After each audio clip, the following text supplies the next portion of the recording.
বিসমিল্লাহির রহমানির রহিম। আজকের এই গুরুত্বপূর্ণ কিন্তু এই মর্মস্পর্শী অনুষ্ঠানের সম্মানিত সভাপতি, মঞ্চে উপস্থিত সম্মানিত নেতৃবৃন্দ, আমার সামনে উপস্থিত স্বজনহারা পরিবার বৃন্দের সদস্যবৃন্দ, উপস্থিত অতিথিবৃন্দ, প্রিয় সাংবাদিক ভাইরা, আসসালামু আলাইকুম।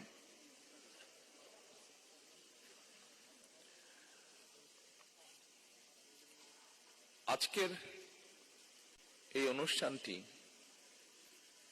এবং এই অনুষ্ঠানে আপনারা যারা উপস্থিত হয়েছেন, যারা বক্তব্য রেখেছেন, তারা যখন তাদের কষ্টের কথাগুলো তুলে ধরছিলেন, বলছিলেন, তখন প্রতি মুহূর্তেই আমি মানসিকভাবে যা চিন্তা করেছিলাম, বলবো, প্রতি মুহূর্তেই তার খেইটি হারিয়ে ফেলছিলাম। বহু বছর দেশ, স্বজন, মানুষ থেকে দূরে থাকতে হয়েছে আমাকে, বাধ্য হয়ে। দূর থেকে যতটুকু সম্ভব হয়েছে আমার নেতাকর্মী যারা আছেন, নেতাকর্মীর বাইরেও এই স্বজনহারা মানুষ সারা দেশে যারা ছড়িয়ে ছিটিয়ে আছেন, দলীয় অবস্থান থেকে আমরা চেষ্টা করেছি স্বৈরাচারের বিরুদ্ধে রাজপথে সরব উপস্থিতি রাখতে, প্রতিবাদ আন্দোলন গড়ে তুলতে। ঠিক একইভাবে আমরা সেই সময় যতটুকু আমাদের সাধ্য সামর্থ্য ছিল তা দিয়ে আমরা চেষ্টা করেছি আমাদের এই স্বজনহারা মানুষগুলোর পাশে গিয়ে দাঁড়াতে। আমরা কতটুকু পেরেছি, কতটুকু পারিনি, সেটির জবাব ভিন্ন। তবে এতটুকু আপনাদের সামনে বলতে পারি, আমাদের আন্তরিকতার কোনো ঘাটতি ছিল না। হয়তো সীমাবদ্ধতা ছিল, সীমাবদ্ধতা আছে এখনো প্রতিটি মানুষের কাছে পাশে গিয়ে দাঁড়ানোর, কিন্তু তারপরে আমরা আমাদের চেষ্টা অব্যাহত রেখেছি এবং ইনশাল্লাহ এই চেষ্টা আমাদের অব্যাহত থাকবেও ভবিষ্যতে।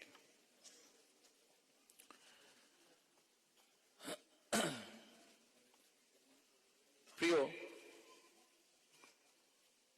স্বজন হারা পরিবারের সদস্যবৃন্দ,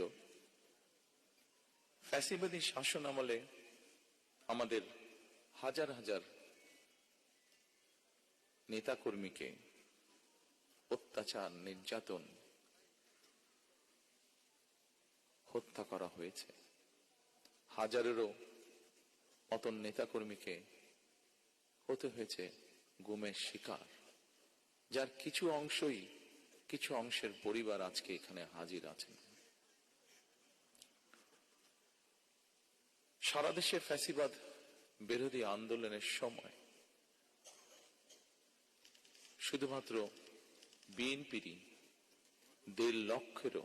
বিএনপির নেতাকর্মীদের বিরুদ্ধে 1.5 লক্ষেরও বেশি মিথ্যে মামলা দায়ের করা হয়েছিল, যার বোঝা প্রায় 60 লক্ষের মতন নেতাকর্মীকে বই বেড়াতে হয়েছে। এর ভেতরে লক্ষ লক্ষ নেতাকর্মী বছরের পর বছর, মাসের পর মাস, সপ্তাহের পর সপ্তাহ, দিনের পর দিন ঘর বাড়ি ছাড়া থাকতে হয়েছে, স্বজন হারা থাকতে হয়েছে। স্বজন থেকে দূরে থাকতে হয়েছে। এসব সকল মামলাই ছিল রাজনৈতিক উদ্দেশ্য প্রণোদিত। গুম খুনের সেই বিভীষিকাময় দিনের বা রাতের অবসান হয়েছে। বাংলাদেশের মানুষ গণতন্ত্রের পথে হাঁটতে শুরু করেছে। যেসব মানুষরা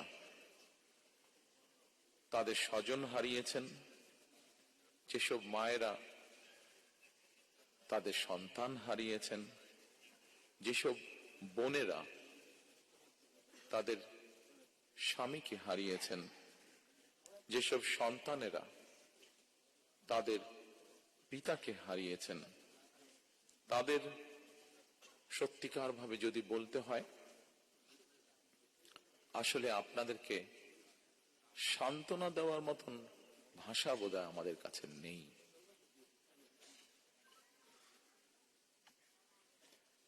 এক দুঃসহ সময় আমরা অতিক্রম করেছি। এই দুঃসময় এই মঞ্চে দাঁড়িয়ে আজকে এমন কয়েকজন সন্তান তার কষ্টের কথাটি উল্লেখ করে গেছেন, যে সন্তান এক দিনের জন্যও তার পিতাকে হয়তো বা পিতার মুখকে হয়তো দেখার সুযোগ পান নাই। তেমন সন্তান আজ আমাদের ভেতরেই আছে উপস্থিত। হয়তো বা একমাত্র আল্লাহ রাব্বুল আলামিন জানেন যে সন্তান তার পিতাকে না দেখার কষ্টের কথা এখানে বলে গিয়েছে। আমরা জানি না, একমাত্র রব্বুল আলামিন জানেন সেই সন্তান তার পিতাকে আবার কোনোদিন দেখবে কিনা। অনেক সন্তান এখনো অপেক্ষায় আছেন। আমি এখানে ঢোকার সময় মায়ের ডাকের পক্ষ থেকে কতগুলো ফটো এক্সিবিশনের মতন এক্সিবিট করা হয়েছে ওখানে। সেখানে একটি ছবি দেখেছি। সেই ছবি থেকে আমার মনে হয়েছে, আমার মনের সাথে সেই ছবিটি মিলে গিয়েছে মনের কথার সাথে। অনেক সন্তান এখনো অপেক্ষায় আছে যে তাদের সেই গুম বা হারিয়ে যাওয়া, যেভাবে বলি গুম হয়ে যাওয়া পিতা হয়তো এখনো হঠাৎ করে তাদের দরজায় এসে কড়াটি নাড়বে। অনেক মা হয়তো এখনো অপেক্ষায় আছেন তার গুম হয়ে যাওয়া প্রিয় সন্তানটি হঠাৎ করেই মায়ের সামনে এসে হাজির হয়ে মা বলে ডাকবেন।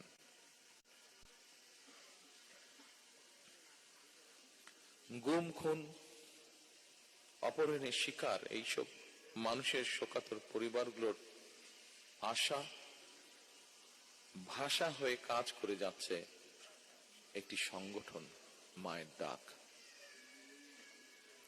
ফ্যাসিবাদের শিকার মানুষদের প্রিয় মুখ হয়ে উঠেছে মায়ের ডাকের সানজিদা ইসলাম তুলি। দল হিসাবে সাধ্য এবং সামর্থ্যের সবটুকু নিয়ে নির্যাতিত পরিবারগুলোর পাশে দাঁড়িয়েছে আমরা বিএনপি পরিবার। প্রিয় স্বজনহারা পরিবারের সদস্যবৃন্দ, ১.৫ শতকেরও বেশি সময় ধরে ফ্যাসিবাদ বিরোধী আন্দোলনের তীব্রতা কখনো কখনো হয়তো কিছুটা স্তিমিত হয়েছে, কিংবা আন্দোলন কখনো তুঙ্গে উঠেছে, এবং এই আন্দোলন করতে গিয়ে বছরের পর বছর ধরে অসংখ্য গুম খুন, অপহরণ, মিথ্যা মামলার হয়রানি, নির্যাতনের পরও বিএনপির একজন নেতাকর্মীও কিন্তু রাজপথ ছাড়েনি। একই পরিবারের এক ভাই গুম হয়েছে, আরেক ভাই গিয়ে তার জায়গায় পরের দিন রাজপথে আন্দোলনকে আরো তীব্রতর করার প্রতিজ্ঞার শপথ নিয়ে দাঁড়িয়ে গিয়েছে। কৌশলের নামে গুপ্ত কিংবা সুপ্ত বেশ ধারণ করেনি বিএনপির কর্মীরা। আমি বিশ্বাস করি, দৃঢ়ভাবে বিশ্বাস করি, যে দলের নেতাকর্মীরা অন্যায়ের বিরুদ্ধে এ ধরনের আপোষহীন ভূমিকা রাখতে পারে, সেই দলের বিরুদ্ধে ষড়যন্ত্র কিংবা অপপ্রচার চালিয়ে কেউ এই দলকে দমন করে রাখতে পারবে না ইনশাআল্লাহ। ফ্যাসিবাদী আমলের নির্যাতনের শিকার আমার সামনে বসা হাজারো প্রিয় মুখ, আপনাদের আত্মত্যাগ, আপনাদের বুক ভরা কষ্ট আমরা যারা আজ পেছনে রয়ে গিয়েছি, আমরা আমাদের সর্বশক্তি দিয়ে চেষ্টা করব যাতে এটি বৃথা না যায় ইনশাআল্লাহ। ফ্যাসিবাদ বিরোধী আন্দোলনে যারা গুম হয়েছে, যারা শহীদ হয়েছেন, তাদের প্রতি আগামী দিনের গণতান্ত্রিক যে রাষ্ট্রের আকাঙ্ক্ষা আমরা দেখছি, সেই গণতান্ত্রিক রাষ্ট্র এবং সরকারের অবশ্যই অনেক অনেক দায় এবং দায়িত্ব রয়েছে। রাষ্ট্র কখনোই আপনাদেরকে ভুলে যেতে পারে না। সকল শহীদদের আত্মত্যাগকে জনমনে স্মরণীয় করে রাখতে আগামী দিনে বিএনপি কিছু পরিকল্পনা গ্রহণ করেছে। যদিও নির্বাচন কমিশনের বাধ্যবাধকতার কারণে এই মুহূর্তে আমি হয়তো বিস্তারিতভাবে সেই পরিকল্পনা আজকের এই অনুষ্ঠানে তুলে ধরতে পারছি না, কিন্তু তারপর বলতে যদিও কষ্ট হচ্ছে যে আমরা দেখেছি নির্বাচনের কমিশনের রিসেন্টলি কিছু বিতর্কিত ভূমিকা বা বিতর্কিত অবস্থান। তারপরেও রাজনৈতিক একটি দায়িত্বশীল রাজনৈতিক দল হিসাবে আমরা ধৈর্যের পরিচয় দিতে চাই।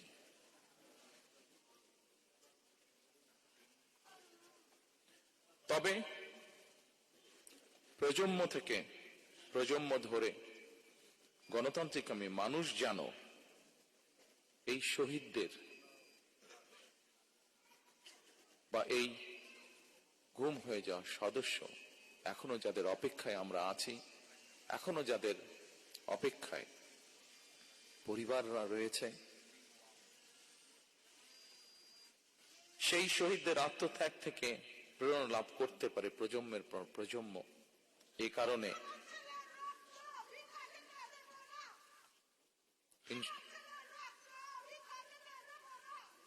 ইনশাল্লাহ ইনশাল্লাহ মা, ইনশাল্লাহ আমরা আপনার সাথে আছি, আমরা আপনার সাথে আছি মা। এ কারণেই যা আজ থেকে এক যুগেরও বেশি সময় আগে আমি বলেছিলাম, আজ আবারও এই স্বজনহারা মানুষগুলোর সামনে আমি তুলে ধরতে চাই, সেটি হলো ইনশাল্লাহ আমাদের দল বাংলাদেশের মানুষের সমর্থন নিয়ে রাষ্ট্র গঠনে, সরকার গঠনে সক্ষম হলে পরে আমরা এই শহীদ পরিবারদের নামে রাষ্ট্রের, দেশের গুরুত্বপূর্ণ সড়ক কিংবা রাষ্ট্রের বিভিন্ন গুরুত্বপূর্ণ সরকারি বেসরকারি স্থাপনার নামকরণ করব,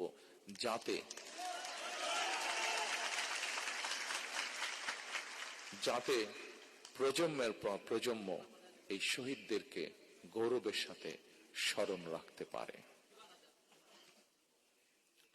প্রিয় স্বজনহারা উপস্থিতিবৃন্দ, সাংবাদিক ভাইরা, উপস্থিত নেতৃবৃন্দ, এখানেই শেষ নয়। রাষ্ট্রীয় সহিংসতার শিকার পরিবারগুলোর প্রতি সাধ্য মতন রাষ্ট্রীয় সহায়তা হাত বাড়ানোর প্রয়োজন রয়েছে বলেও আমি ব্যক্তিগতভাবে বিশ্বাস করি। সুতরাং স্বাধীনতা প্রিয়, গণতন্ত্র প্রিয় প্রতিটি মানুষের সামনে জনগণের প্রতি দায়িত্বশীল একটি মানবিক রাষ্ট্র গঠনের সুযোগ আমাদের সামনে এসেছে। কেউ কেউ বিভিন্ন রকম কথা বলে একটি অবস্থা তৈরি করার চেষ্টা করছে, যেখানে এই গণতন্ত্রের পথ তৈরির পথ যে তৈরি হয়েছে সেটি যাতে বাধাগ্রস্ত হয়। আমি অনুরোধ করব আপনারা, এবং আমি অনুরোধ করব বাংলাদেশের দলমত নির্বিশেষে প্রতিটি মানুষ যারা গণতন্ত্রে বিশ্বাস করেন, সেই প্রতিটি মানুষকে আজ সজাগ থাকার জন্য, যারা বিভিন্ন উসিলা দিয়ে বিতর্ক তৈরি করে গণতন্ত্রের পথকে আবার নষ্ট করার বা ব্যাহত করার চেষ্টা করছেন, তারা যাতে সফল না হয়। প্রিয় স্বজনরা, উপস্থিতিবৃন্দ, এবার যদি আমরা একটি দায়িত্বশীল গণতান্ত্রিক রাষ্ট্র এবং সরকার গঠনের সুযোগ হাতছাড়া করি, তাহলে গণতান্ত্রিক আন্দোলনের আমাদের যে শহীদ, সেই শহীদদের প্রতি জুলুম করা হবে, তাদের আত্মত্যাগের প্রতি অমর্যাদা করা হবে। ৭১ সালের যারা শহীদ হয়েছেন এই দেশকে স্বাধীন করার জন্য, ৯০-এর স্বৈরাচার বিরোধীতে আন্দোলনে যারা শহীদ হয়েছেন, বিগত ১৬ বছরে যারা গুম শহীদ হয়েছেন, বিভিন্নভাবে নির্যাতিত পঙ্গুত্ব বরণ করেছেন, ২৪-এর আন্দোলনে, ৫ই আগস্টের আন্দোলনে যারা শহীদ হয়েছেন, যে হাজারো মানুষ যারা বিভিন্নভাবে পঙ্গুত্ব বরণ করেছেন, প্রত্যেকটি অন্যায়ের বিচারকে যদি প্রতিষ্ঠিত করতে হয়, তাহলে আগামী দিনে অবশ্যই বাংলাদেশে একটি গণতান্ত্রিক সরকার দরকার। যে গণতান্ত্রিক সরকার, আপনারা যারা আজকে সামনে বসে আছেন, এখানে উপস্থিত হয়েছেন, শত কষ্ট বুকে নিয়ে এই মানুষগুলো যাতে ন্যায় বিচার পেতে পারে, দেশের আইনের দৃষ্টিতে আইন অনুযায়ী যাতে ন্যায় বিচার পেতে পারে, তার একটি মাত্র উপায় হচ্ছে, সেই ন্যায় বিচারকে নিশ্চিত করার একটি মাত্র উপায় হচ্ছে বাংলাদেশে আগামী দিনে অবশ্যই একটি গণতান্ত্রিক সরকার প্রতিষ্ঠিত করতে হবে। যেই সরকার জনগণের আকাঙ্ক্ষা পূরণে কাজ করবে, যেই সরকার মানুষের যারা নির্যাতিত হয়েছে, অত্যাচারিত হয়েছে, তাদের প্রতি ন্যায় বিচার করবে। আসুন আমরা আজকে সেই শপথ গ্রহণ করি, আমরা আজকে সেই প্রত্যাশা করি। আপনাদের আজকের এখানে আসা, এখানে উপস্থিত হওয়া যাতে বৃথা না যায়। আরো যাতে শহীদ যারা আছেন, শহীদ পরিবার আছেন, প্রত্যেকটি মানুষ সময়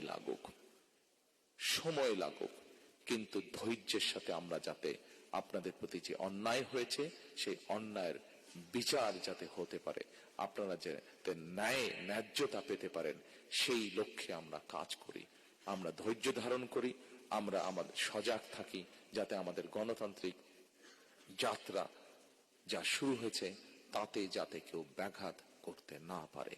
পরিশেষে আবারও শহীদদের আত্মার মাগফিরাত কামনা করে, যারা নির্যাতিত অত্যাচারিত শহীদ পরিবার, যারা গুম পরিবার, প্রত্যেকের যাতে আইনের দৃষ্টিতে ন্যায্যতা, ন্যায় যাতে প্রত্যেকের প্রতি নিশ্চিত হয়, সেই প্রত্যাশা রেখে আমার বক্তব্য শেষ করছি।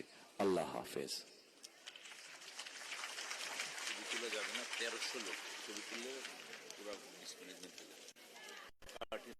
আমি করছি।